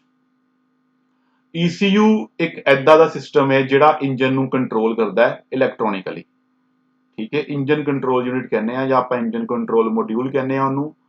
ਕਹਿੰਦੇ ਹਰ ਅੱਜ ਕੱਲ੍ਹ ਜਿੰਨੀਆਂ ਵੀ ਗੱਡੀਆਂ ਆ ਰਹੀਆਂ ਨੇ ਜਿਨ੍ਹਾਂ ਦੇ ਵਿੱਚ ਇਲੈਕਟ੍ਰੋਨਿਕ ਸਿਸਟਮ ਲੱਗਾ ਹੈ ਜਾਂ ਇਲੈਕਟ੍ਰੋਨਿਕ ਸਿਸਟਮ ਆਪਾਂ ਯੂਜ਼ ਕਰਦੇ ਪਏ ਆ, ਉਹਨਾਂ ਦੇ ਵਿੱਚ ਨਾ ਇੱਕ ਫੀਚਰ ਹੁੰਦਾ ਹੈ ਵੀ ਉਹ ਸੈਲਫ ਲੈਵਲਿੰਗ ਹੁੰਦੀਆਂ। ਮਤਲਬ ਆਪਣੇ ਆਪ ਰੋਡ ਦੀ ਕੰਡੀਸ਼ਨ ਦੇ ਹਿਸਾਬ ਦੇ ਨਾਲ ਉਹਨਾਂ ਦੀ ਹਾਈਟ ਵੱਧ ਜਾਂਦੀ ਹੈ ਤੇ ਰੋਡ ਦੀ ਕੰਡੀਸ਼ਨ ਦੇ ਹਿਸਾਬ ਦੇ ਨਾਲ ਹੀ ਉਹਨਾਂ ਦੀ ਹਾਈਟ ਘਟ ਜਾਂਦੀ ਹੈ। ਜੇ ਅਸੀਂ ਉਹ ਫੀਚਰ ਇਨਕਲੂਡ ਕਰਨਾ ਹੈ, ਸਾਨੂੰ ਉਹਦੇ ਲਈ 에ਅਰ ਸਸਪੈਂਸ਼ਨ ਸਿਸਟਮ ਲਗਾਉਣਾ ਹੀ ਪਏਗਾ, ਕਿਉਂਕਿ ਜਿਹੜੇ ਲੀਫ ਸਪਰਿੰਗ ਨੇ, ਕੋਇਲ ਸਪਰਿੰਗ ਨੇ, ਟੋਰਸ਼ਨ ਸਪਰਿੰਗ ਨੇ, ਟੋਰਸ਼ਨ ਬਾਰ ਹੈ, ਇਹ ਆਪਣੀ ਹਾਈਟ ਨੂੰ ਐਡਜਸਟ ਨਹੀਂ ਕਰ ਸਕਦੇ। ਬਟ 에ਅਰ ਸਪਰਿੰਗ ਜਿਹੜਾ ਇੱਕ ਵੇਰੀਏਬਲ ਰੇਟ ਹੈ, ਇਹ ਆਪਣੀ ਹਾਈਟ ਨੂੰ ਅਕੋਰਡਿੰਗ ਟੂ ਕੰਡੀਸ਼ਨ ਐਡਜਸਟ ਕਰ ਸਕਦਾ ਹੈ। ਇਹ ਅਸੀਂ ਅੱਗੇ ਵੀ ਸਟੱਡੀ ਕਰਾਂਗੇ ਕਿੰਨਾ ਗੱਡੀਆਂ ਦੇ ਵਿੱਚ ਆਪਾਂ ਯੂਜ਼ ਕਰਦੇ ਪਏ ਹਾਂ, ਜਿਨ੍ਹਾਂ ਦੇ ਵਿੱਚ ਹਾਈਟ ਜਿਹੜੀ ਹੈ ਉਹ ਆਪਣੇ ਆਪ ਕੰਟਰੋਲ ਕੀਤੀ ਜਾਂਦੀ ਹੈ। Vehicles that have used air suspension include models from, ਹੁਣ ਕਿੰਨਾ ਗੱਡੀਆਂ ਦੇ ਵਿੱਚ ਆਪਾਂ ਸਸਪੈਂਸ਼ਨ ਯੂਜ਼ ਕਰਦੇ ਪਏ ਹਾਂ, ਜੇ ਆਪਾਂ ਉਹਨਾਂ ਗੱਡੀਆਂ ਦੀ ਗੱਲ ਕਰਦੇ ਹਾਂ ਤੇ ਉਹਨਾਂ ਗੱਡੀਆਂ 'ਚ ਆਉਂਦਾ ਜੀ Rolls Royce, Jeep, Cadillac GM ਦੀ ਹੈ, ਜਨਰਲ ਮੋਟਰਸ ਦੀ, Mercedes Benz, Porsche, Land Rover, Audi, Volkswagen, Ford ਤੇ ਟੈਸਲਾ। ਇਹ ਕੁਝ ਗੱਡੀਆਂ ਨੇ ਜਿਨ੍ਹਾਂ ਦੇ ਵਿੱਚ ਅਸੀਂ 에ਅਰ ਸਸਪੈਂਸ਼ਨ ਸਿਸਟਮ ਯੂਜ਼ ਕਰ ਰਹੇ ਹਾਂ। ਤੇ ਇਹ ਤੁਸੀਂ ਗੱਡੀਆਂ ਜਿੰਨੀਆਂ ਵੀ ਪੜੀਆਂ ਹੋਣਗੀਆਂ ਸਾਰੀਆਂ ਦੀਆਂ ਸਾਰੀਆਂ ਪੋਰਸ਼ ਗੱਡੀਆਂ ਨੇ, ਮਹਿੰਗੀਆਂ ਗੱਡੀਆਂ ਨੇ। ਰॉयल्स रॉयल्स ਹੋ ਗਈ, ਜੀਪ ਹੋ ਗਈ, ਕੈਡੀਲੈਕ ਹੋ ਗਈ, ਪੋਰਸ਼ ਦੀ ਗੱਲ ਕਰਦੀ ਹੈ, ਆਡੀ ਦੀ ਗੱਲ ਕਰਦੀ ਹੈ, ਲੈਂਡ ਰੋਵਰ ਦੀ ਗੱਲ ਕਰਦੀ ਹੈ, ਇਹ ਸਾਰੀਆਂ ਮਹਿੰਗੀਆਂ ਗੱਡੀਆਂ ਨੇ। ਈਵਨ ਜਿਹੜੀ ਟੈਸਲਾ ਗੱਡੀ ਆਈ ਹੈ, ਜਿਹੜੀ ਇਲੈਕਟ੍ਰਿਕ ਗੱਡੀ ਆਈ ਹੈ ਟੈਸਲਾ, ਉਹਨਾਂ ਨੇ ਵੀ ਆਪਣੀ ਗੱਡੀ 'ਚ 에ਅਰ ਸਸਪੈਂਸ਼ਨ ਸਿਸਟਮ ਲਗਾਤਾ ਹੈ। ਸੋ 에ਅਰ ਸਸਪੈਂਸ਼ਨ ਸਿਸਟਮ ਉਹਨਾਂ ਗੱਡੀਆਂ 'ਚ ਯੂਜ਼ ਹੋਏਗਾ ਜਿਹੜੀਆਂ ਗੱਡੀਆਂ ਥੋੜੀ ਕੋਸਟਲੀ ਨੇ, ਵਧੀਆ ਕੁਆਲਿਟੀ ਦੀਆਂ ਨੇ, ਜਿਨ੍ਹਾਂ 'ਚ ਸਾਨੂੰ ਰਾਈਡ ਜਿਹੜੀ ਹੈ ਸਮੂਥ ਚਾਹੀਦੀ ਹੈ। ਅੱਗੋਂ ਕੀ ਕਹਿੰਦੇ ਜੀ ਉਹ, the air suspension designs from Land Rover, Chrysler, Audi, Volkswagen, Tesla and Porsche model feature height adjustable suspension suitable for making it easier to enter the vehicle, clear bumps or clear rough terrain। ਕਹਿੰਦੇ ਜਿਹੜੀ ਇਹਨਾਂ ਗੱਡੀਆਂ ਦੀ ਜਿਨ੍ਹਾਂ ਨੇ ਹੁਣ ਗੱਲ ਕੀਤੀ ਹੈ, ਇਸ ਸਲਾਈਡ ਤੇ ਜਿਹੜੀ ਗੱਡੀਆਂ ਦੀ ਗੱਲ ਕਰਦੇ ਪਏ ਨੇ, ਜਿਵੇਂ ਲੈਂਡ ਰੋਵਰ ਹੋ ਗਈ, ਕ੍ਰਾਈਸਲਰ ਹੋ ਗਈ, ਆਡੀ ਹੋ ਗਈ, ਵੌਕਸਵੈਗਨ ਹੋ ਗਈ, ਟੈਸਲਾ ਹੋ ਗਈ ਜਾਂ ਪੋਰਸ਼ ਹੋ ਗਈ, ਇਹਨਾਂ ਨੇ ਕੀ ਕੀਤਾ ਹੈ, ਇਹਨਾਂ ਨੇ ਜਿਹੜਾ 에ਅਰ ਸਸਪੈਂਸ਼ਨ ਸਿਸਟਮ ਲਗਾਇਆ ਹੈ ਨਾ, ਜਾਂ ਆਪਣੀ ਗੱਡੀਆਂ 'ਚ ਜਿਹੜੇ ਫੀਚਰ ਦਿੱਤੇ ਨੇ, ਉਹਨਾਂ ਦੇ ਵਿੱਚ ਕੀ ਹੈ, ਹਾਈਟ ਐਡਜਸਟੇਬਲ ਸਸਪੈਂਸ਼ਨ ਸਿਸਟਮ ਹੈ। ਹਾਈਟ ਐਡਜਸਟੇਬਲ ਸਸਪੈਂਸ਼ਨ ਸਿਸਟਮ ਦਾ ਮਤਲਬ ਕੀ ਹੈ, ਗੱਡੀ ਦੀ ਹਾਈਟ ਨੂੰ ਇਨਕਰੀਜ਼ ਵੀ ਕੀਤਾ ਜਾ ਸਕਦਾ ਹੈ ਤੇ ਗੱਡੀ ਦੀ ਹਾਈਟ ਨੂੰ ਡਿਕਰੀਜ਼ ਵੀ ਕੀਤਾ ਜਾ ਸਕਦਾ ਹੈ, ਤਾਂ ਜੋ ਗੱਡੀ ਦੇ ਅੰਦਰ ਈਜ਼ੀਲੀ ਬੈਠਿਆ ਜਾ ਸਕੇ ਤੇ ਗੱਡੀ 'ਚੋਂ ਈਜ਼ੀਲੀ ਬਾਹਰ ਨਿਕਲਿਆ ਜਾ ਸਕੇ। ਕਲੀਅਰ ਬੰਪਸ, ਜਿਹੜੇ ਬੰਪਸ ਨੇ, ਜਿਹੜੇ ਟੋਏ ਆ ਗਏ ਨੇ, ਉਹਨਾਂ ਨੂੰ ਜੇ ਆਪਾਂ ਕਲੀਅਰ ਕਰਨਾ ਹੈ, ਉਹਨਾਂ ਨੂੰ ਜੇ ਪਾਰ ਕਰਨਾ ਹੈ, ਉਹਨਾਂ ਦੇ ਵਿੱਚ ਵੀ ਹਾਈਟ ਮੈਟਰ ਕਰਦੀ ਹੈ। ਇਸ ਤੋਂ ਇਲਾਵਾ ਔਰ ਕਲੀਅਰ ਰਫ ਟੈਰਨ ਮਤਲਬ ਕੋਈ ਐਦਾਂ ਦਾ ਰਸਤਾ ਹੈ ਜਿਹੜਾ ਬਿਲਕੁਲ ਖਰਾਬ ਹੈ, ਪੱਥਰ ਖਿਦਰੇ ਪਏ ਨੇ, ਮਿੱਟੀ ਖਿਦਰੀ ਪਈ ਹੈ, ਉਹਨੂੰ ਅਸੀਂ ਪਾਸ ਕਰਨਾ ਹੈ। ਉਹਨੂੰ ਪਾਸ ਕਰਨ ਦੇ ਲਈ ਵੀ ਵਹੀਕਲ ਦੀ ਹਾਈਟ ਨੂੰ ਸਾਨੂੰ ਐਡਜਸਟ ਕਰਨਾ ਪਏਗਾ, ਫਿਰ ਹੀ ਸਾਡੀ ਵਹੀਕਲ ਦੀ ਹਾਈਟ, ਵਹੀਕਲ ਜਿਹੜਾ ਹੈ ਈਜ਼ੀਲੀ ਉੱਥੋਂ ਪਾਸ ਕਰੇਗਾ। ਇਸ ਕਰਕੇ ਇਹ ਜਿਹੜੀਆਂ ਗੱਡੀਆਂ ਦੀ ਆਪਾਂ ਹੁਣ ਗੱਲ ਕੀਤੀ, land Rover, Chrysler, Audi, Volkswagen, Tesla ਤੇ ਪੋਰਸ਼, ਇਹਨਾਂ ਨੇ ਆਪਣੀ ਗੱਡੀਆਂ ਦੇ ਵਿੱਚ ਇਹ ਵਾਲਾ ਜਿਹੜਾ ਫੰਕਸ਼ਨ ਹੈ ਉਹ ਪ੍ਰੋਵਾਈਡ ਕਰਤਾ ਹੈ ਵੀ ਤੁਸੀਂ ਗੱਡੀ ਦੀ ਹਾਈਟ ਨੂੰ ਐਡਜਸਟੇਬਲ ਕਰਤਾ ਹੈ, ਵੀ ਸਸਪੈਂਸ਼ਨ ਦੇ ਨਾਲ ਆਪਾਂ ਹਾਈਟ ਨੂੰ ਘਟਾ ਵੀ ਸਕਦੇ ਹਾਂ ਤੇ ਵਧਾ ਵੀ ਸਕਦੇ ਹਾਂ। ਉਹ ਤਾਂ ਪੋਸੀਬਲ ਹੈ ਜੇ 에ਅਰ ਸਸਪੈਂਸ਼ਨ ਲੱਗਾ ਹੋਏਗਾ। ਹੁਣ ਜੇ ਆਪਾਂ ਲੀਵ ਸਪਰਿੰਗ ਜਾਂ ਕੋਇਲ ਸਪਰਿੰਗ ਲਗਾ ਦਈਏ, ਉਹਦੇ ਨਾਲ ਆਪਾਂ ਹਾਈਟ ਨੂੰ ਘਟਾ ਵਧਾ ਨਹੀਂ ਸਕਦੇ। ਉਹ ਇੱਕ ਮਕੈਨੀਕਲ ਪਾਰਟ ਹੈ, ਉਹਦੇ ਵਾਸਤੇ ਫਿਰ ਸਾਨੂੰ ਮਕੈਨੀਕਲ ਚੇਂਜਸ ਕਰਨੀਆਂ ਪੈਣਗੀਆਂ, ਫਿਰ ਹੀ ਆਪਾਂ ਘਟਾ ਵਧਾ ਸਕਾਂਗੇ। ਇਹਦੇ 'ਚ ਕੀ ਹੈ, ਇਹਦੇ 'ਚ ਕੰਪਰੈਸਡ 에ਅਰ ਹੈ, ਕੰਪਰੈਸਡ 에ਅਰ ਦੀ ਕੁਆਂਟੀਟੀ ਨੂੰ ਘਟਾ ਦਿਓ, ਆਪਣੇ ਆਪ ਹਾਈਟ ਘਟ ਜਾਣੀ ਹੈ। ਕੰਪਰੈਸਡ 에ਅਰ ਦੀ ਕੁਆਂਟੀਟੀ ਨੂੰ ਵਧਾ ਦਿਓ, ਹਾਈਟ ਆਪਣੇ ਆਪ ਵੱਧ ਜਾਣੀ ਹੈ। ਸਿੰਪਲ ਜੀ ਚੀਜ਼ ਹੈ ਇਹਦੇ 'ਚ। ਅੱਗੋਂ ਕੀ ਕਰਦੇ ਨੇ ਗੱਲ ਉਹ, ਵੀ ਜੈਗੁਆਰ ਤੇ ਜਿਹੜੀ ਪੋਰਸ਼, ਦੋ ਗੱਡੀਆਂ ਦੀ ਗੱਲ ਕੀਤੀ ਇਹਨਾਂ ਨੇ। Jaguar and Porsche has taken this to the next level on their XJ and Panorama models। ਉਹਨਾਂ ਨੇ ਨਾ ਦੋ ਮਾਡਲਸ ਦੀ ਗੱਲ ਕੀਤੀ ਹੈ ਜੈਗੁਆਰ ਤੇ ਪੋਰਸ਼ ਦੀ, ਇੱਕ XJ ਤੇ ਇੱਕ ਪੈਨੋਰਾਮਾ। ਕਹਿੰਦੇ ਇਹਨਾਂ ਨੇ ਦੋ ਕੰਪਨੀਆਂ ਨੇ, ਜੈਗੁਆਰ ਤੇ ਪੋਰਸ਼ ਨੇ ਕੀ ਕੀਤਾ ਹੈ, ਇਹਨਾਂ ਦੋਨੋਂ ਮਾਡਲਸ ਦੇ ਵਿੱਚ ਜਿਹੜਾ ਸਸਪੈਂਸ਼ਨ ਸਿਸਟਮ ਲਗਾਇਆ ਹੈ ਨਾ, 에ਅਰ ਸਸਪੈਂਸ਼ਨ ਸਿਸਟਮ ਲਗਾਇਆ ਹੈ, ਉਹਦੀ ਕੀ ਖੂਬੀ ਹੈ, ਉਹਦੀ ਕੀ ਐਡਵਾਂਟੇਜ ਹੈ, with the system that changes the spring rate, ਵੀ ਉਹ ਆਪਣਾ ਸਪਰਿੰਗ ਰੇਟ ਵੀ ਚੇਂਜ ਕਰ ਸਕਦਾ ਹੈ ਐਂਡ ਡੈਂਪਿੰਗ ਸੈਟਿੰਗ, ਤੇ ਆਪਣੀਆਂ ਡੈਂਪਿੰਗ ਸੈਟਿੰਗ ਵੀ ਚੇਂਜ ਕਰ ਸਕਦਾ ਹੈ। ਵੀ ਆਪਾਂ ਇੱਕਦਮ ਡੈਂਪ ਡਾਊਨ ਕਰਾਉਣਾ ਹੈ ਜਾਂ ਹੌਲੀ ਹੌਲੀ ਡੈਂਪ ਡਾਊਨ ਕਰਾਉਣਾ ਹੈ ਜਾਂ ਨੋਰਮਲ ਰੇਟ ਤੇ ਡੈਂਪ ਡਾਊਨ ਕਰਾਉਣਾ ਹੈ, ਉਹ ਵੀ ਚੇਂਜ ਕਰ ਸਕਦਾ ਹੈ। ਇਸ ਤੋਂ ਇਲਾਵਾ ਸਪਰਿੰਗ ਰੇਟ ਵੀ ਕਰ ਸਕਦਾ ਹੈ। ਸਪਰਿੰਗ ਰੇਟ ਆਪਾਂ ਜਦੋਂ ਪੜਿਆ ਸੀ, ਉਦੋਂ ਆਪਾਂ ਪੜਿਆ ਸੀਗਾ ਦੋ ਤਰ੍ਹਾਂ ਦੇ ਸਪਰਿੰਗ ਰੇਟ ਆਉਂਦੇ ਨੇ, ਇੱਕ ਨੋਰਮਲ, ਇੱਕ ਵੇਰੀਏਬਲ ਰੇਟ, ਇੱਕ ਕਨਸਟੈਂਟ ਰੇਟ ਤੇ ਇੱਕ ਵੇਰੀਏਬਲ ਰੇਟ। ਵੇਰੀਏਬਲ ਰੇਟ ਦੇ ਵਿੱਚ ਕੀ ਸੀਗਾ, ਕਿਤੋਂ ਸਪਰਿੰਗ ਘੱਟ ਕੰਪਰੈਸ ਹੋਏਗਾ, ਕਿਤੋਂ ਜ਼ਿਆਦਾ ਕੰਪਰੈਸ ਹੋਏਗਾ, ਤੇ ਨੋਰਮਲ ਚ ਕੀ ਸੀਗਾ, ਜਿੱਦਾਂ ਦੀ ਮਰਜ਼ੀ ਰੋਡ ਹੋਵੇ ਸਪਰਿੰਗ ਨੇ ਇੱਕੋ ਜਿੰਨਾ ਕੰਪਰੈਸ ਹੋਣਾ। ਆਪਾਂ ਉਦੋਂ ਵੀ ਪੜਿਆ ਸੀਗਾ ਵੀ ਆਟੋਮੋਬਾਈਲ ਦੇ ਵਿੱਚ ਵੇਰੀਏਬਲ ਰੇਟ ਸਪਰਿੰਗ ਜਿਹੜੇ ਨੇ ਉਹ ਜ਼ਿਆਦਾ ਵਧੀਆ ਕੰਮ ਕਰਦੇ ਨੇ। ਇਸ ਕਰਕੇ ਇਹਨਾਂ ਨੇ ਕੀ ਕੀਤਾ, ਜੈਗੁਆਰ ਤੇ ਪੋਰਸ਼ ਨੇ ਆਪਣੇ ਦੋ ਗੱਡੀਆਂ ਦੇ ਮਾਡਲ ਦੇ ਵਿੱਚ ਕੀ ਕਰਤਾ, ਇੱਕ ਐਦਾਂ ਦਾ ਸਿਸਟਮ ਲਾਤਾ ਜਿਹਦੇ ਵਿੱਚ ਆਪਾਂ ਹਾਈਟ ਦੇ ਨਾਲ ਨਾਲ ਸਪਰਿੰਗ ਰੇਟ ਵੀ ਚੇਂਜ ਕਰ ਸਕਦੇ ਹਾਂ ਤੇ ਡੈਂਪਿੰਗ ਸੈਟਿੰਗ ਵੀ ਚੇਂਜ ਕਰ ਸਕਦੇ ਹਾਂ, ਅਮੰਗ ਅਦਰ ਚੇਂਜਸ। ਇਸ ਤੋਂ ਇਲਾਵਾ ਜਿਹੜੇ ਪਹਿਲੇ ਚੇਂਜਸ ਦੀ ਗੱਲ ਕੀਤੀ ਉਹਦੇ ਨਾਲ ਨਾਲ ਦੋ ਫੀਚਰ ਹੋਰ ਪ੍ਰੋਵਾਈਡ ਕਰਤੇ ਫॉर देयर ਸਪੋਰਟਸ ਤੇ track model modes, for their sports ਤੇ ਟਰੈਕ ਮੋਡਸ। ਉਹਨਾਂ ਨੇ ਸਪੋਰਟ ਮੋਡ ਤੇ ਟਰੈਕ ਮੋਡ ਦੇ ਵਿੱਚ ਇਹ ਦੋਨੋਂ ਆਪਸ਼ਨਸ ਦੇ ਦਿੱਤੀਆਂ। ਜੇ ਤੁਸੀਂ ਸਪਰਿੰਗ ਰੇਟ ਚੇਂਜ ਕਰਨੀ ਹੈ ਸਪਰਿੰਗ ਰੇਟ ਚੇਂਜ ਕਰ ਲਓ, ਜੇ ਤੁਸੀਂ ਡੈਂਪਿੰਗ ਸੈਟਿੰਗ ਚੇਂਜ ਕਰਨੀ ਹੈ ਡੈਂਪਿੰਗ ਸੈਟਿੰਗ ਚੇਂਜ ਕਰ ਲਓ। ਠੀਕ ਹੈ ਜੀ। ਹੋਰ ਐਡਵਾਂਸਮੈਂਟ ਹੋ ਗਈ 에ਅਰ ਸਸਪੈਂਸ਼ਨ ਸਿਸਟਮ ਦੇ ਵਿੱਚ। ਪਹਿਲੇ ਆਪਾਂ ਗੱਲ ਕੀਤੀ ਸੀਗੀ ਸਿਰਫ ਇਹ ਜਿਹੜੀ ਗੱਡੀਆਂ ਸੀਗੀਆਂ ਲੈਂਡ ਰੋਵਰ, ਆਡੀ, ਟੈਸਲਾ ਵਗੈਰਾ ਨੇ, ਇਹਨਾਂ ਨੇ ਕੀ ਪ੍ਰੋਵਾਈਡ ਕੀਤਾ ਸੀਗਾ, ਵਹੀਕਲ ਦੀ ਹਾਈਟ ਨੂੰ ਆਪਾਂ ਘਟਾ ਵਧਾ ਸਕਦੇ ਹਾਂ। ਅਗਲਿਆਂ ਨੇ ਕੀ ਕੀਤਾ, ਜੈਗੁਆਰ ਤੇ ਪੋਰਸ਼ ਨੇ ਕੀ ਕੀਤਾ, ਜਿਹੜੇ ਇਹਨਾਂ ਦੇ ਟੌਪ ਮਾਡਲ ਆਉਂਦੇ ਨੇ ਐਕਸਜੇ ਤੇ ਪੈਨੋਰੇਮਾ, ਇਹਨਾਂ ਨੇ ਉਹਦੇ ਚ ਕੀ ਦਿੱਤਾ ਵੀ ਤੁਸੀਂ ਇਹਦੇ ਚ ਸਪਰਿੰਗ ਰੇਟ ਵੀ ਛੇੜ ਸਕਦੇ ਹੋ ਤੇ ਡੈਂਪਿੰਗ ਸੈਟਿੰਗਸ ਵੀ ਛੇੜ ਸਕਦੇ ਹੋ, ਦੋਨਾਂ ਚੋਂ ਜਿਹੜੀ ਮਰਜ਼ੀ ਚੀਜ਼ ਨੂੰ ਛੇੜੋ। ਤੀਜਾ ਥਰਡ ਆ ਗਿਆ ਜੀ ਮਾਰਕੀਟ। ਮਾਰਕੀਟ ਇੱਕ ਗੱਡੀ ਦਾ ਮਾਡਲ ਹੈ, ਇਹਨਾਂ ਨੇ ਜੀ ਉਹਨਾਂ ਤੋਂ ਵੀ ਜ਼ਿਆਦਾ ਐਡਵਾਂਸ ਫੀਚਰ ਲਗਾਤਾ ਗੱਡੀ ਦੇ ਵਿੱਚ। ਮਾਰਕੀਟ ਸਸਪੈਂਸ਼ਨ ਸੈਟਿੰਗਸ ਵਰ also linked to the memory seat system, meaning that car would automatically adjust the suspension to individual drivers। ਉਹਨਾਂ ਨੇ ਸੀਟ ਦੇ ਵਿੱਚ ਇੱਕ ਮੈਮਰੀ ਸਿਸਟਮ ਲਗਾਤਾ ਵੀ ਜਦੋਂ ਉੱਤੇ ਡਰਾਈਵਰ ਬੈਠੇਗਾ, ਡਰਾਈਵਰ ਦੇ ਹਿਸਾਬ ਦੇ ਨਾਲ, ਇੰਡੀਵਿਜੂਅਲ ਡਰਾਈਵਰ ਦੇ ਹਿਸਾਬ ਦੇ ਨਾਲ ਉਹਦਾ ਜਿਹੜਾ ਸਸਪੈਂਸ਼ਨ ਸਿਸਟਮ ਹੈ ਉਹ ਐਡਜਸਟ ਹੋਏਗਾ। ਮਤਲਬ ਫॉर एग्जांपल ਇੱਕ ਕਾਰ ਹੈ, ਉਹਨੂੰ ਚਾਰ ਜਣੇ ਡਰਾਈਵ ਕਰਦੇ ਨੇ, ਚਾਰੋਂ ਅਲੱਗ-ਅਲੱਗ ਡਰਾਈਵਰ ਨੇ, ਚਾਰ ਜਣੇ ਡਰਾਈਵ ਕਰਦੇ ਨੇ। ਉਹਨੇ ਜਦੋਂ ਇੱਕ ਡਰਾਈਵਰ ਨੇ ਡਰਾਈਵ ਕਰਨਾ ਹੈ, ਉਹਦੀਆਂ ਜਿਹੜੀਆਂ ਕੰਡੀਸ਼ਨਸ ਨੇ ਹਾਈਟ ਵਗੈਰਾ ਉਹਨੂੰ ਸੈਂਸ ਕਰ ਲੈਣਾ ਹੈ, ਉਹਨੂੰ ਸੈਂਸ ਕਰਕੇ ਉਸ ਹਿਸਾਬ ਦੇ ਨਾਲ ਆਪਣੀ ਮੈਮਰੀ 'ਚ ਸਟੋਰ ਕਰ ਲੈਣਾ ਵੀ ਜਦੋਂ ਇਹ ਡਰਾਈਵਰ ਚਲਾਏਗਾ ਉਦੋਂ ਆਪਾਂ ਸਸਪੈਂਸ਼ਨ ਸਿਸਟਮ ਨੂੰ ਕਿੱਥੇ ਐਡਜਸਟ ਕਰਕੇ ਰੱਖਣਾ ਹੈ, ਕਿੰਨੀ ਹਾਈਟ ਰੱਖਣੀ ਹੈ। ਉਹ ਹੋ ਗਿਆ। ਜਦੋਂ ਦੂਜਾ ਡਰਾਈਵਰ ਚਲਾਏਗਾ ਉਹਦੇ according automatically suspension system adjust ਕਰ ਲੇਗਾ ਵੀ ਕਿੰਨੀ ਹਾਈਟ ਰੱਖਣੀ ਗੱਡੀ ਦੀ। The control system in the market can lower the suspension by about 25 mm 1 inch at speeds exceeding about 100 km per hour for improved aerodynamic performance। ਇੱਕ ਚੀਜ਼ ਇਹਨਾਂ ਨੇ ਹੋਰ ਦੇਤੀ ਮਾਰਕੀਟ ਦੇ ਵਿੱਚ, ਉਹ ਇਹਨਾਂ ਨੇ ਚੀਜ਼ ਕੀ ਦਿੱਤੀ ਵੀ ਜਦੋਂ ਮਾਰਕ 8 ਗੱਡੀ 100 ਦੀ ਸਪੀਡ ਤੋਂ ਟੱਪ ਜਾਏਗੀ, 100 ਦੀ ਸਪੀਡ ਤੋਂ ਟੱਪ ਜਾਏਗੀ, ਉਦੋਂ ਕੀ ਹੋਏਗਾ, ਆਪਣੇ ਆਪ ਗੱਡੀ ਜਿਹੜੀ ਹੈ ਉਹ 1 ਇੰਚ ਜਾਂ 25 mm ਡਾਊਨ ਹੋ ਜਾਏਗੀ।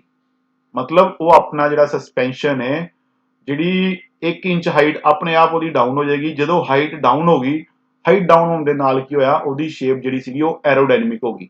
ਐਰੋਡਾਇਨਾਮਿਕ ਸ਼ੇਪ ਹੋਣ ਦੇ ਨਾਲ ਕੀ ਹੋਇਆ, ਕਾਰ ਦੀ ਪਰਫਾਰਮੈਂਸ ਵੱਧ ਗਈ। ਸੋ ਇਹ ਵੀ ਤਾਂ ਹੀ ਪੋਸੀਬਲ ਹੋਇਆ ਵੀ ਜੇ ਇਹਦੇ ਵਿੱਚ 에ਅਰ ਸਸਪੈਂਸ਼ਨ ਲੱਗੀ ਸੀਗੀ। ਇਹੀ ਜੇ ਆਪਾਂ ਲੀਵ ਸਪਰਿੰਗ ਜਾਂ ਕੋਇਲ ਸਪਰਿੰਗ ਲਗਾਏ ਹੁੰਦੇ ਫਿਰ ਤੇ ਆਪਾਂ ਹਾਈਟ ਘਟਾ ਹੀ ਨਹੀਂ ਸਕਦੇ ਸੀਗੇ।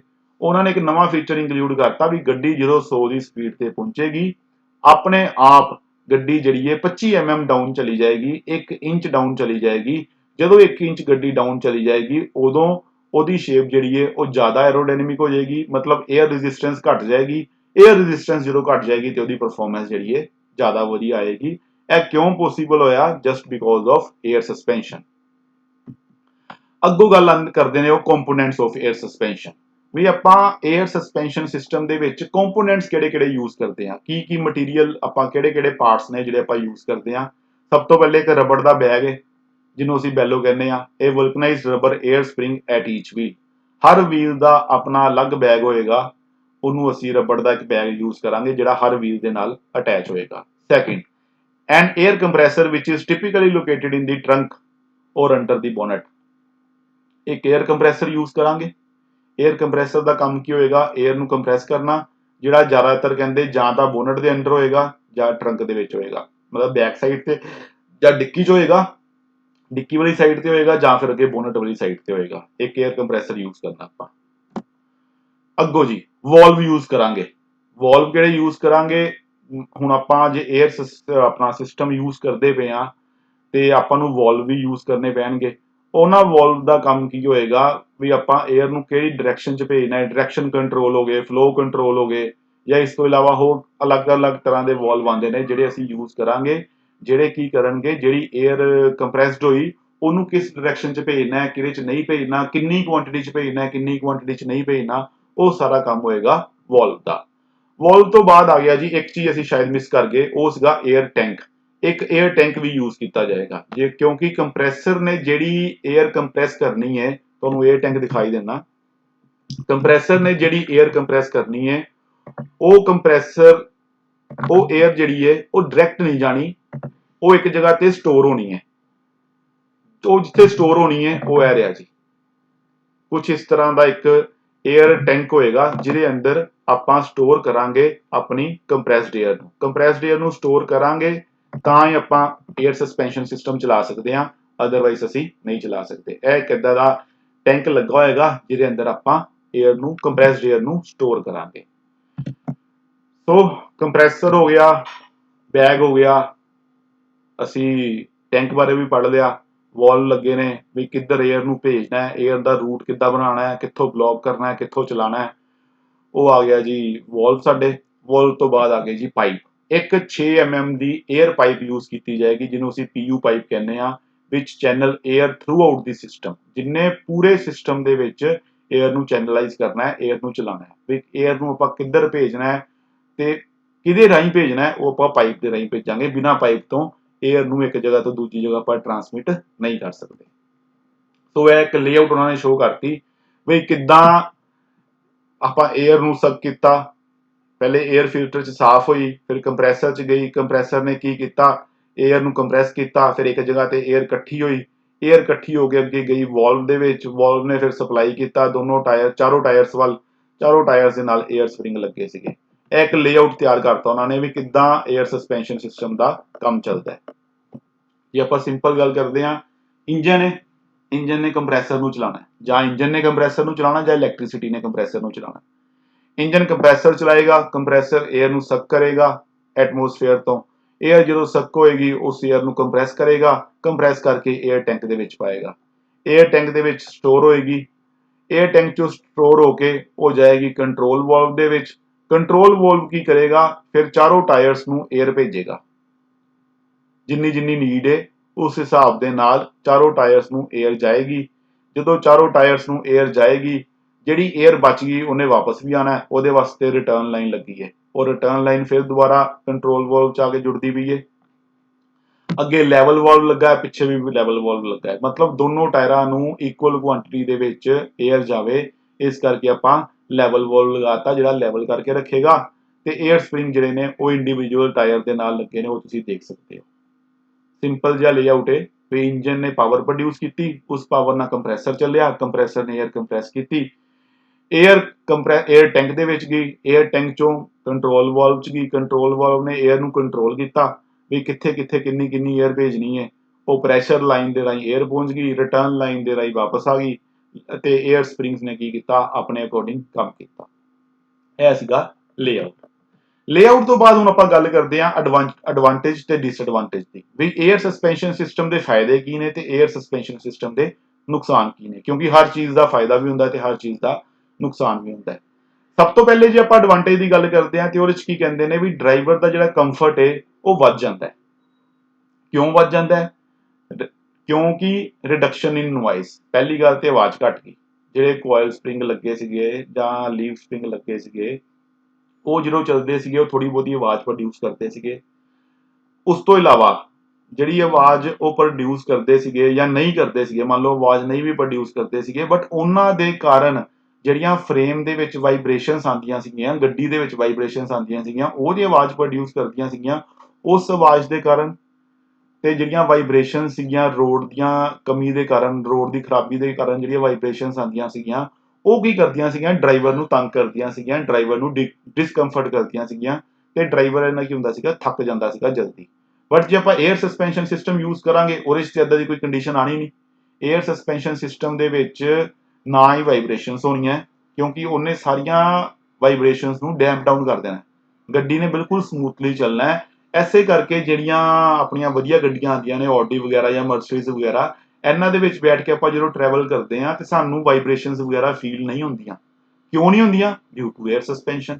ਉਹਨਾਂ ਨੇ ਪਹਿਲੀ ਗੱਲ ਕਹਿਤੀ ਮੋਰ ਡਰਾਈਵਰ ਕੰਫਰਟ, ਵੀ ਜਿਹੜੇ ਅੰਦਰ ਪੈਸੇਂਜਰਸ ਬੈਠੇ ਨੇ ਜਾਂ ਡਰਾਈਵਰ ਜਿਹੜਾ ਬੈਠਾ ਹੈ ਉਹਨੂੰ ਕੰਫਰਟ ਦੇਣਾ ਹੈ, ਉਹ ਐਡਵਾਂਟੇਜ ਹੈ 에ਅਰ ਸਸਪੈਂਸ਼ਨ ਦਾ।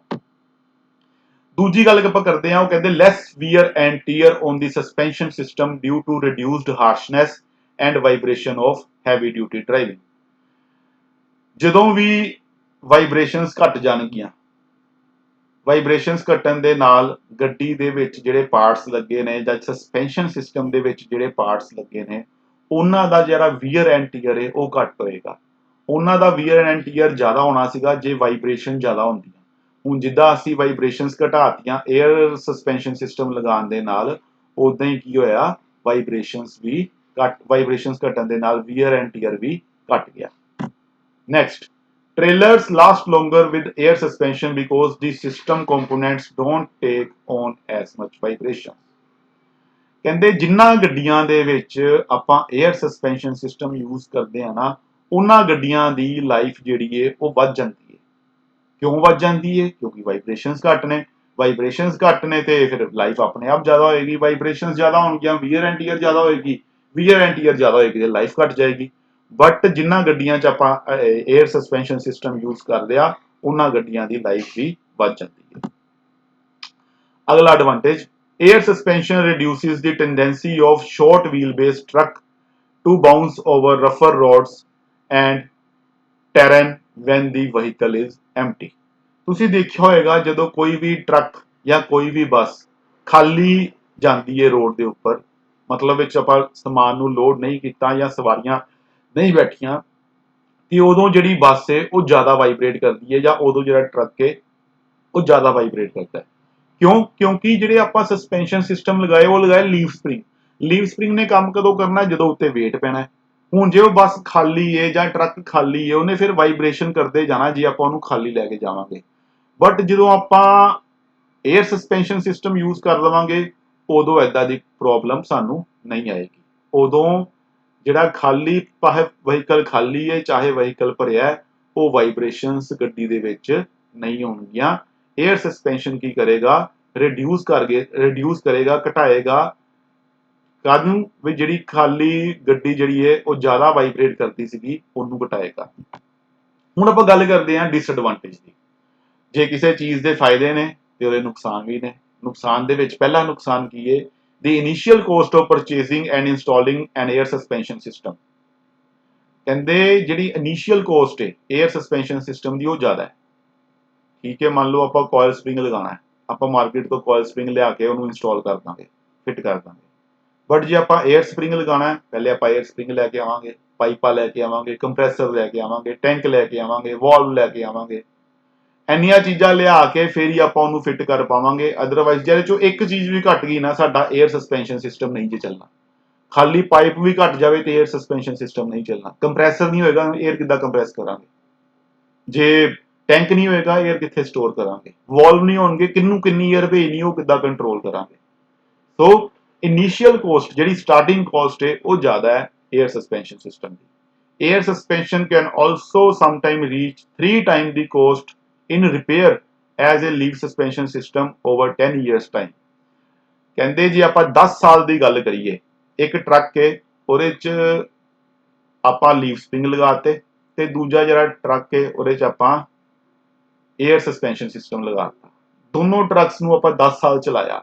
ਕਹਿੰਦੇ ਜੇ 10 ਸਾਲ ਬਾਅਦ ਆਪਾਂ ਰਿਪੇਅਰ ਦੀ ਜਿਹੜਾ ਖਰਚਾ ਕੱਢਾਂਗੇ ਨਾ, ਤੇ ਮੰਨ ਲਓ ਜੇ ਇੱਕ ਟਰੱਕ ਦੀ ਜਿਹਦੇ 'ਚ ਲੀਫ ਸਪਰਿੰਗ ਲੱਗੇ ਸੀਗੇ, 10 ਸਾਲ ਬਾਅਦ ਜੇ ਆਪਾਂ ਉਹਦੀ ਰਿਪੇਅਰ ਤੇ 10,000 ਰੁਪਇਆ ਖਰਚ ਕੀਤਾ ਹੋਏਗਾ ਨਾ, ਤੇ ਸਾਨੂੰ 에ਅਰ ਸਸਪੈਂਸ਼ਨ ਸਿਸਟਮ ਦੇ ਵਿੱਚ 30,000 ਰੁਪਇਆ ਖਰਚ ਕਰਨਾ ਪਏਗਾ। ਮਤਲਬ ਉਹਦੇ ਤੋਂ 3 ਗੁਣਾ ਖਰਚਾ ਵੱਧ ਜਾਏਗਾ। ਜੇ ਕੋਈ ਟਰੱਕ 10 ਸਾਲ ਚੱਲਦਾ ਹੈ ਤੇ ਉਹਦੇ 'ਚ ਆਪਾਂ ਲੀਵ ਸਪਰਿੰਗ ਦੀ ਜਗ੍ਹਾ 에ਅਰ ਸਸਪੈਂਸ਼ਨ ਯੂਜ਼ ਕਰਦੇ ਹਾਂ, ਤੇ 10 ਸਾਲ ਦੇ ਵਿੱਚ ਉਹਦਾ ਜਿਹੜਾ ਮੇਨਟੇਨੈਂਸ ਦਾ ਖਰਚਾ ਹੈ ਉਹ 3 ਗੁਣਾ ਵੱਧ ਜਾਏਗਾ। ਇਨੀਸ਼ੀਅਲ ਕੋਸਟ ਤੇ ਵਧੀ ਨਾਲ ਉਹਦੀ ਰਨਿੰਗ ਕੋਸਟ ਵੀ ਵੱਧ ਗਈ। ਇਹ ਡਿਸਐਡਵਾਂਟੇਜ ਹੈ। Fuel efficiency can suffer from the heavier weight of air suspension over the weight of leaf suspension. Fuel efficiency ਨੂੰ ਫਰਕ ਪਏਗਾ। Fuel efficiency ਨੂੰ ਫਰਕ ਕਿਉਂ ਪਏਗਾ? ਕਿਉਂਕਿ ਇੱਕ ਲੱਗਾ ਕੰਪਰੈਸਰ, ਫਿਲਟਰ, 에ਅਰ ਟੈਂਕ, ਪਾਈਪਾਂ, ਵਾਲਵ, ਉਸ ਤੋਂ ਬਾਅਦ ਐਂਡ ਤੇ ਜਾ ਕੇ 에ਅਰ ਸਪਰਿੰਗ। ਇੰਨੀਆਂ ਚੀਜ਼ਾਂ ਲੱਗ ਗਈਆਂ। ਜਦੋਂ ਇੰਨੀਆਂ ਚੀਜ਼ਾਂ ਲੱਗ ਗਈਆਂ ਤੇ ਇੰਨੀਆਂ ਚੀਜ਼ਾਂ ਦਾ ਭਾਰ ਵੀ ਤੇ ਇੰਜਨ ਤੇ ਪਿਆ। ਜਦੋਂ ਇੰਨੀਆਂ ਚੀਜ਼ਾਂ ਦਾ ਭਾਰ ਇੰਜਨ ਤੇ ਪਏਗਾ ਤੇ ਉਹਦੇ ਨਾਲ ਕੀ ਹੋਏਗਾ, ਫਿਊਲ ਦੀ ਐਫੀਸ਼ੀਐਂਸੀ ਜਿਹੜੀ ਉਹ ਘਟੇਗੀ। ਕਿਉਂਕਿ ਜਿਹੜਾ ਲੀਫ ਸਪਰਿੰਗ ਦਾ ਭਾਰ ਹੈ ਨੋ ਡਾਊਟ ਉਹ ਜ਼ਿਆਦਾ ਹੈ, ਬਟ ਉਹ ਇੰਨਾ ਜ਼ਿਆਦਾ ਵੀ ਨਹੀਂ ਹੈ ਵੀ ਉਹ ਆਪਾਂ ਦੂਜੇ ਸਾਈਡ ਤੋਂ ਕੰਪਰੈਸਰ ਨੂੰ ਮਿਲਾ ਦਈਏ ਜਾਂ ਆਪਾਂ ਟੈਂਕ ਨੂੰ ਮਿਲਾ ਦਈਏ, ਪਾਈਪਾਂ ਨੂੰ ਮਿਲਾ ਦਈਏ। ਉਹਦੇ ਨਾਲ ਜੇ ਕੰਪੇਅਰ ਕਰਾਂਗੇ, ਉਹਦੇ ਨਾਲ ਕੰਪੇਅਰ ਕਰਕੇ ਲੀਫ ਸਪਰਿੰਗ ਦਾ ਭਾਰ ਘੱਟ ਹੀ ਆਏਗਾ। ਇਹ ਵੀ ਡਿਸਐਡਵਾਂਟੇਜ ਹੋਗੀ, ਫਿਊਲ ਐਫੀਸ਼ੀਐਂਸੀ ਘਟੇਗੀ। ਤੀਜੀ, failure of the air suspension tubing connecting the air struts or bags to the air system। ਕਹਿੰਦੇ ਸਾਡਾ 에ਅਰ ਸਸਪੈਂਸ਼ਨ ਸਿਸਟਮ ਉਦੋਂ ਫੇਲ ਕਰ ਜਾਏਗਾ ਜਦੋਂ ਜਿਹੜੀਆਂ ਪਾਈਪਾਂ ਨੇ 에ਅਰ ਨੂੰ ਟੈਂਕ ਤੋਂ ਸਪ੍ਰਿੰਗਸ ਤੱਕ ਲੈ ਕੇ ਜਾਣਾ ਹੈ, ਜੇ ਉਹ ਕਿਸੇ ਵੀ ਪਾਈਪ ਦੇ ਵਿੱਚ ਥੋੜੀ ਜਿਹੀ ਵੀ ਖਰਾਬੀ ਆ ਗਈ, ਥੋੜੀ ਜਿਹੀ ਵੀ ਲੀਕੇਜ ਆ ਗਈ ਤੇ ਸਾਡਾ ਸਾਰੇ ਦਾ ਸਾਰਾ ਸਿਸਟਮ ਜਿਹੜਾ ਉੱਥੇ ਹੀ ਫੇਲ ਕਰ ਜਾਣਾ ਹੈ। ਸਾਡੇ ਸਾਰੇ ਸਸਪੈਂਸ਼ਨ ਸਿਸਟਮ ਨੇ ਉੱਥੇ ਹੀ ਕੰਮ ਕਰਨਾ ਬੰਦ ਕਰ ਦੇਣਾ ਹੈ, ਕਿਉਂਕਿ 에ਅਰ ਪਹੁੰਚੇਗੀ ਤੇ ਕੰਮ ਚੱਲਣਾ ਹੈ। 에ਅਰ ਜੇ ਰਾਹ 'ਚ ਲੀਕ ਹੋਣ ਲੱਗ ਪਈ ਤੇ ਫਿਰ ਕੰਮ ਸਾਡਾ ਖਤਮ ਹੋ ਜਾਏਗਾ। Compressor burnout due to air leaks in the springs or air strut from the compressor constantly engaging to maintain the proper air pressure। ਕਹਿੰਦੇ ਸਾਡਾ ਕੰਪਰੈਸਰ ਜਿਹੜਾ ਉਹ ਸੜ ਸਕਦਾ ਹੈ। ਕਦੋਂ ਸੜ ਸਕਦਾ ਹੈ? ਜਦੋਂ ਕਿਤੇ 에ਅਰ ਲੀਕੇਜ ਹੁੰਦੀ ਹੋਏਗੀ। ਠੀਕ ਹੈ, ਫੋਰ ਐਗਜ਼ਾਮਪਲ ਆਪਾਂ ਮੰਨ ਲੈਂਦੇ ਹਾਂ ਸਾਡੇ ਟੈਂਕ ਦੇ ਵਿੱਚ 에ਅਰ ਲੀਕ ਹੁੰਦੀ ਪਈ ਹੈ। ਹੁਣ ਟੈਂਕ ਦੇ ਵਿੱਚ ਜਦੋਂ 에ਅਰ ਲੀਕੇਜ ਹੋਣ ਲੱਗ ਪਈ ਜਾਂ ਕਿਸੇ ਪਾਈਪ 'ਚ 에ਅਰ ਲੀਕੇਜ ਹੋਣ ਲੱਗ ਪਈ, ਕੰਪਰੈਸਰ ਨੇ ਚੱਲੀ ਜਾਣਾ। ਜਦੋਂ ਕੰਪਰੈਸਰ ਲਗਾਤਾਰ ਚੱਲਦਾ ਰਹੇਗਾ ਚੱਲਦਾ ਰਹੇਗਾ ਚੱਲਦਾ ਰਹੇਗਾ, ਇੱਕ ਟਾਈਮ ਤੇ ਆ ਕੇ ਕੰਪਰੈਸਰ ਨੂੰ ਜਦੋਂ ਸ਼ਟ ਡਾਊਨ ਹੋਣਾ ਸੀਗਾ, ਰੁਕਣਾ ਸੀਗਾ, ਉਹ ਨਹੀਂ ਰੁਕੇਗਾ। ਕਿਉਂਕਿ ਅੱਗੇ ਤੇ 에ਅਰ ਜਾਂਦੀ ਬਾਰ-ਬਾਰ ਕੰਟੀਨਿਊਸਲੀ ਡਿਮਾਂਡ ਆਈ ਜਾਂਦੀ ਹੈ। ਫੋਰ ਐਗਜ਼ਾਮਪਲ ਜਦੋਂ ਆਪਾਂ ਏਸੀ ਚਲਾਉਂਦੇ ਆ, ਏਸੀ ਸਾਡਾ ਕੀ ਹੈ, ਜਦੋਂ ਇੱਕ ਟੈਂਪਰੇਚਰ ਅਚੀਵ ਹੋ ਜਾਂਦਾ, ਫੋਰ ਐਗਜ਼ਾਮਪਲ ਆਪਾਂ 25 ਟੈਂਪਰੇਚਰ ਸੈੱਟ ਕਰਤਾ, ਜਦੋਂ ਟੈਂਪਰੇਚਰ 25 ਤੇ ਪਹੁੰਚ ਗਿਆ ਆਪਣੇ ਆਪ ਕੱਟ ਆਫ ਹੋ ਜਾਂਦਾ, ਕੰਪਰੈਸਰ ਚੱਲਣਾ ਬੰਦ ਕਰ ਦਿੰਦਾ। ਉਹ ਕੰਪਰੈਸਰ ਜਦੋਂ ਚੱਲਣਾ ਬੰਦ ਕਰ ਦਿੰਦਾ, ਜਦੋਂ ਟੈਂਪਰੇਚਰ ਵੱਧ ਜਾਂਦਾ 26-27 ਤੇ ਪਹੁੰਚ ਜਾਂਦਾ, ਕੰਪਰੈਸਰ ਫਿਰ ਔਨ ਹੋ ਜਾਂਦਾ। ਬਟ ਹੁਣ ਆਪਾਂ ਜੇ ਏਸੀ ਔਨ ਕਰ ਦਈਏ ਤੇ ਕਮਰੇ ਦੇ ਸਾਰੇ ਦਰਵਾਜ਼ੇ ਬਾਰੀਆਂ ਖੋਲ ਦਈਏ, ਟੈਂਪਰੇਚਰ ਨੇ ਤੇ ਫਿਰ 25 ਡਿਗਰੀ ਅਚੀਵ ਹੋਣਾ ਹੀ ਨਹੀਂ ਬਾਹਰੋਂ, ਕਿਉਂਕਿ ਬਾਹਰੋਂ ਹੀਟ ਅੰਦਰ ਆਣੀ ਹੈ। ਟੈਂਪਰੇਚਰ ਜੇ 25 ਡਿਗਰੀ ਅਚੀਵ ਹੋਏਗਾ ਨਹੀਂ, ਏਸੀ ਦਾ ਕੰਪਰੈਸਰ ਲਗਾਤਾਰ ਚੱਲਦਾ ਰਹੇਗਾ। ਉਹ ਏਸੀ ਦਾ ਕੰਪਰੈਸਰ ਜਦੋਂ ਲਗਾਤਾਰ ਚੱਲਦਾ ਰਹੇਗਾ, ਫਿਰ ਉਹਨੂੰ ਸੜਨ ਦਾ ਖਤਰਾ ਰਹੇਗਾ। ਸੇਮ ਚੀਜ਼ ਇੱਥੇ ਹੋਣੀ ਹੈ ਵੀ ਜਦੋਂ ਇੱਕ ਮੰਨ ਲਓ ਆਪਣੀ ਲੀਕੇਜ ਆਉਣ ਲੱਗ ਪਈ, ਫੋਰ ਐਗਜ਼ਾਮਪਲ ਆਪਣੇ ਟੈਂਕ 'ਚ ਲੀਕੇਜ ਆਉਣ ਲੱਗ ਪਈ। ਹੁਣ ਟੈਂਕ 'ਚ ਲੀਕੇਜ, ਕੰਪਰੈਸਰ ਕੀ ਕਰਦਾ ਪਿਆ, 에ਅਰ ਨੂੰ ਕੰਪਰੈਸ ਕਰਕੇ ਟੈਂਕ 'ਚ ਭੇਜਦਾ ਪਿਆ, ਬਟ ਟੈਂਕ ਕੀ ਕਰਦਾ ਪਿਆ, 에ਅਰ ਨੂੰ ਸੰਭਾਲ ਨਹੀਂ ਪਾਉਂਦਾ ਪਿਆ, ਸਾਰੀ 에ਅਰ ਬਾਹਰ ਜਾਈ ਜਾਂਦੀ ਪਈ। ਕੰਪਰੈਸਰ ਲਗਾਤਾਰ ਚੱਲੀ ਜਾਂਦਾ ਚੱਲੀ ਜਾਂਦਾ ਚੱਲੀ ਜਾਂਦਾ। ਜਦੋਂ ਐਦਾਂ ਹੋਏਗਾ ਫਿਰ ਕੰਪਰੈਸਰ ਦੇ ਸੜਨ ਦਾ ਵੀ ਖਤਰਾ ਰਹੇਗਾ। ਜਦੋਂ ਕੰਪਰੈਸਰ ਸੜ ਜਾਏਗਾ ਫਿਰ ਸਾਡਾ ਸਸਪੈਂਸ਼ਨ ਸਿਸਟਮ ਪੂਰੀ ਤਰ੍ਹਾਂ ਬੰਦ ਹੋ ਜਾਏਗਾ। ਇਹ ਵੀ ਇਹਦੀ ਇੱਕ ਡਿਸਐਡਵਾਂਟੇਜ ਹੈ। ਸੋ ਇਹ ਸੀਗਾ ਤੁਹਾਡਾ ਅੱਜ ਦਾ ਟੌਪਿਕ, ਜਿਹਦੇ 'ਚ ਅਸੀਂ ਸਟੱਡੀ ਕੀਤਾ 에ਅਰ ਸਸਪੈਂਸ਼ਨ ਸਿਸਟਮ। ਜੇ ਤੁਹਾਨੂੰ ਕੋਈ ਵੀ ਪ੍ਰੋਬਲਮ ਜਾਂ ਕੋਈ ਵੀ ਡਾਊਟ ਹੋਏਗਾ ਤਾਂ ਆਪਾਂ ਉਹ ਲੈਕਚਰ 'ਚ ਡਿਸਕਸ ਕਰ ਲਾਂਗੇ। Thank you.